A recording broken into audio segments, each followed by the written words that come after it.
Tempat ini dulu saya gunakan untuk toko ya, Alfamart ya. Ya saat itu saya masih butuh, anak saya masih kecil dan kita butuh ekonomi ya. Artinya untuk orang Bali itu untuk kehidupan membesarkan anak, untuk beli susu gitulah. Karena bagaimanapun juga kalau kita tidak mengambil ya orang lain yang mengambil, dan tentu dalam situasi dan kondisi itu saya diberikan kesempatan, saya ya memberanikan diri lah untuk mendirikan toko Alfa di sini. Ya walaupun banyak yang tidak setuju dan tentu banyak yang ya memberikan kritik kepada kita. Ya bukan berarti saya tidak mengindahkan kritik, tetapi saya ya kebutuhan kami lah yang menyebabkan kami harus berbuat. Yang penting keluarga kami, adik-adik kami setuju untuk itu. Akhirnya 10 tahun berjalan, toko ini cukup maju, perkembangannya cukup pesat, omsetnya juga banyak. Ya tentu ingin diperpanjang. Ya saya berpikir kita, anak-anak kita sudah besar-besar, dan di Puri juga kita diberikan rezeki hidup sederhana.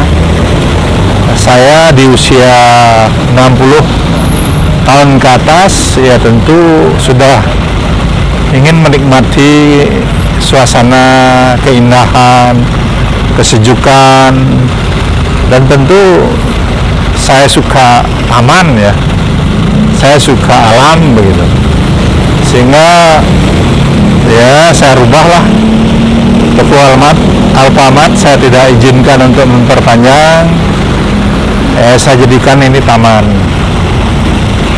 Ya taman ini saya beri nama Taman Sutasoma.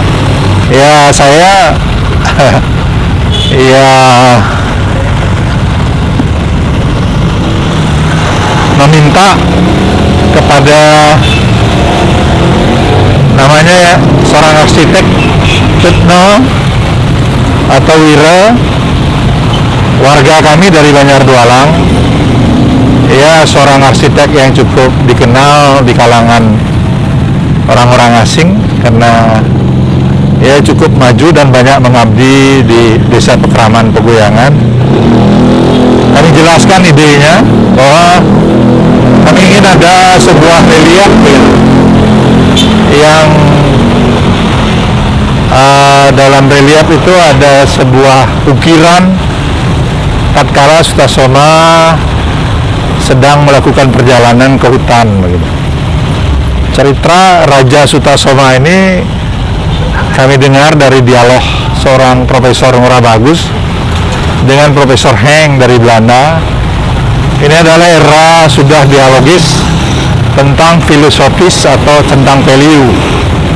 Sutasoma ini adalah seorang raja, dia tidak lagi haus kekuasaan untuk menjadi raja, tapi dia selalu berkorban untuk berbuat sesuatu untuk kepentingan nilai-nilai kehidupan dan kemanusiaan. Dia tidak suka kerakusan, dia tidak suka kesombongan, dia juga tidak suka ya kekerasan atau kehidupan yang diktator begitu. Ya. Dia mencoba untuk melakukan perlawanan, dia siap untuk jadi caru di dalam kehidupannya. Terkait dengan hal itu kami sangat tertarik, dan kami mendapat penjelasan dari seorang sahabat kami, seorang kepala sekolah Ida Bagus Ngurah, bahwa Sutasoma ini menganut filosofis keprahitangan praja. Keprahitangan praja yang artinya melatih ketresnan gitu. Jadi dia misi hidupnya adalah membangun kasih sayang gitu. Dan bahkan tatkala dia masuk hutan, dia bertemu dengan binatang buas yang ingin memangsanya, dan dia sudah berkata, kamu tidak akan mungkin bisa membunuh saya.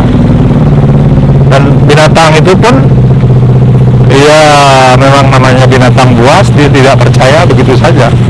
Dia mencoba membunuh Sutasoma, tapi begitu Sutasoma meninggal, ada Betara yang mengurutnya, dia kembali hidup.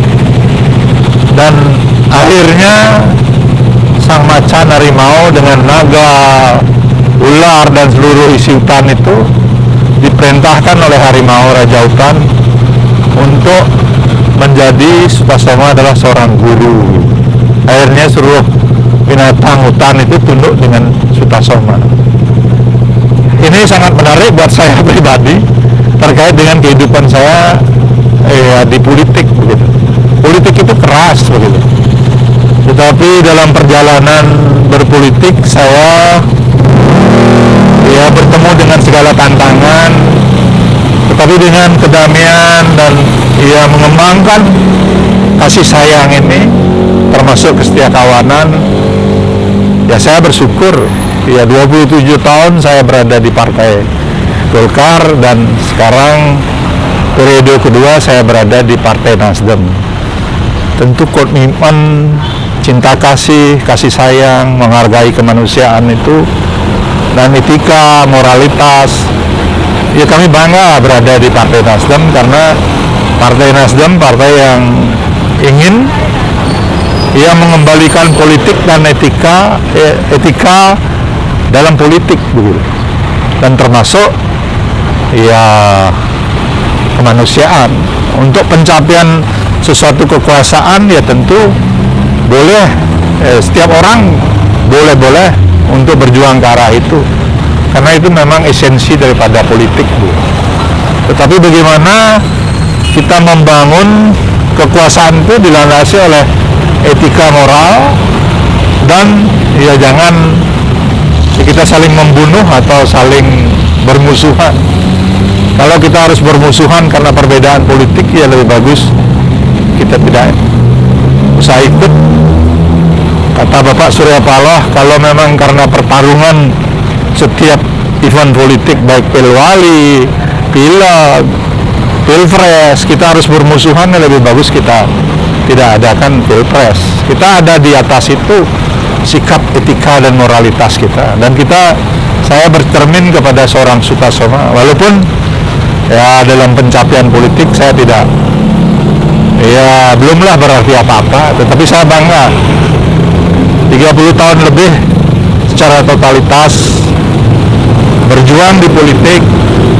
Kami mensyukuri kami masih bisa diberikan dukungan oleh teman-teman minimal yang ada di Kota Denpasar, khususnya di wilayah Denpasar Utara, dan kami masih baik-baik saja dengan seluruh kekuatan partai politik yang ada. Dan kali ini juga kami sebagai tim pemenangan Amerta, tentu kita sadar yang memberikan hak untuk menang ini adalah rakyat Denpasar. Kami berjalan, tentu kontestasi ini hanya 4 bulan saja. Setelah itu kita akan bekerja sama lagi untuk membangun Denpasar. Siapapun yang nanti terpilih, baik Amerta maupun Amerta Jaya Wibawa, tentu itulah wali kota yang akan kita dukung bersama untuk membangun Denpasar 5 tahun ke depan. Dan sekaligus selanjutnya Sutasoma memberikan inspiratif dan filosofis perspektif kami berpikir di dalam ruang politik. Sekaligus juga kami mencintai burung jalak Bali. Burung ini tampil gagah, wajahnya sangat simpati begitu. Tetapi ternyata dia memiliki arti juga. Burung ini adalah burung yang setia. Ini menurut teman saya, saudara saya Agung Ngurah Putra, burung jalak Bali ini burung yang memiliki kesetiaan dan kecerdasan. Nah, ini Awalnya saya tidak tahu Jalak Bali ini memiliki arti seperti itu.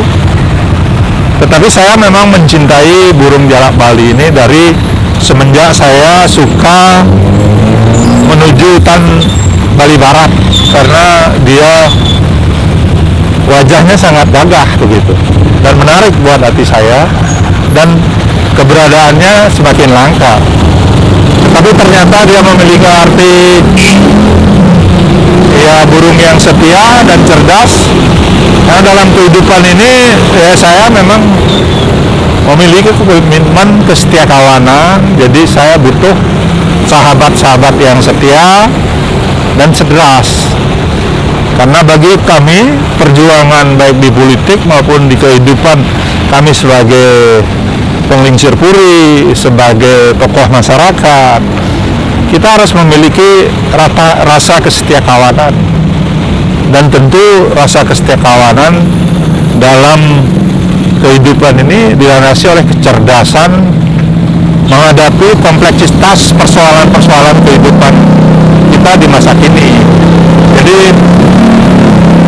kalau kita setia aja tidak memiliki kecerdasan, tentu kita tidak mampu akan memberikan pencerahan ataupun arahan ataupun nasihat ataupun sekedar berbagi pemikiran kepada sahabat-sahabat kita atau warga-wargi kita, sehingga ya mudah-mudahan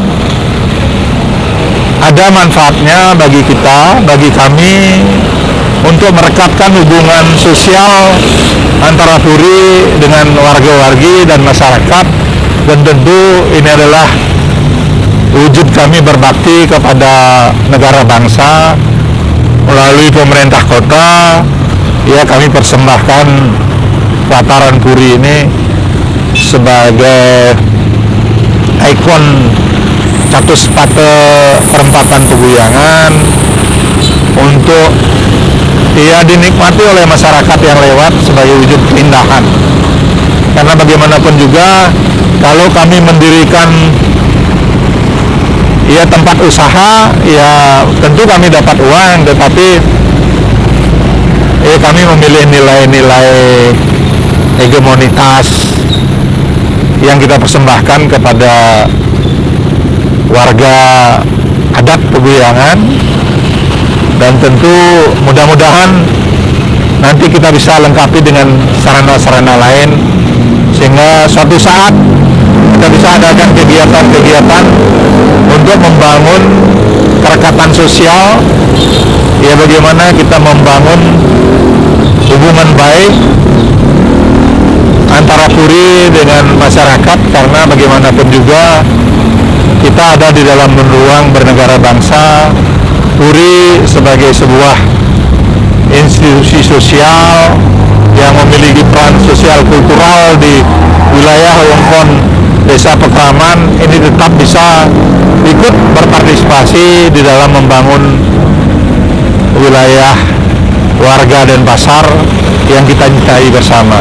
Dan tentu kami adalah Puri kecil, tetapi kami memiliki spirit dan komitmen yang kokoh untuk sebuah tujuan yang besar. Dan mudah-mudahan ini disadari oleh semua pihak, khususnya keluarga besar kami, sehingga dalam perbedaan, dalam dinamika pilihan yang ada, mungkin dalam ruang demokrasi keluarga Puri ada yang di PDI, ada yang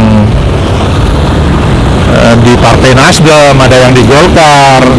Ini tidak memecah belah keutuhan kami sebagai keluarga besar, dan tentu menjadi penopang untuk bagaimana Puri ini berbuat bersama-sama untuk kepentingan masyarakat Denpasar dan masyarakat Bali ke depan. Ya, saya kira itu, Pak. Jadi saya mencoba memiliki sebuah obsesi besar, tetapi tentu 30 tahun pengalaman berpolitik kami syukuri. Dan tentu sekali lagi terima kasih kepada warga-wargi masyarakat adat Peguyangan, warga Denpasar Utara, dan warga Bali, pemerintah kota, dan semua pihak lah. Mungkin kami ada pastilah kekurangan kalau kita berbicara kekurangan, tetapi dalam sebuah motivasi hidup kita tidak harus berhenti kepada kekurangan atau kegagalan, tetapi bagaimana kita harus tetap memiliki spirit dan semangat untuk sebuah tujuan. Kami tidak pernah tahu kapan kami akan berhenti berpolitik, karena bagaimanapun juga Partai Nasdem saat ini adalah partai yang kami paling cintai. Kami memiliki merasakan bermartabat menjadi anggota Partai Nasdem karena obsesi visi perjuangannya, dan tentu kami ya bagaimanapun juga 27 tahun sebagai kader Partai Golkar, ya tentu kami bagian daripada kultur Partai Golkar yang sekarang kami coba untuk di-refreshing lagi, untuk diaktualisasi atau direstorasi dalam kami menjalani tugas-tugas Partai Nasdem. Saya kira itu, Bang.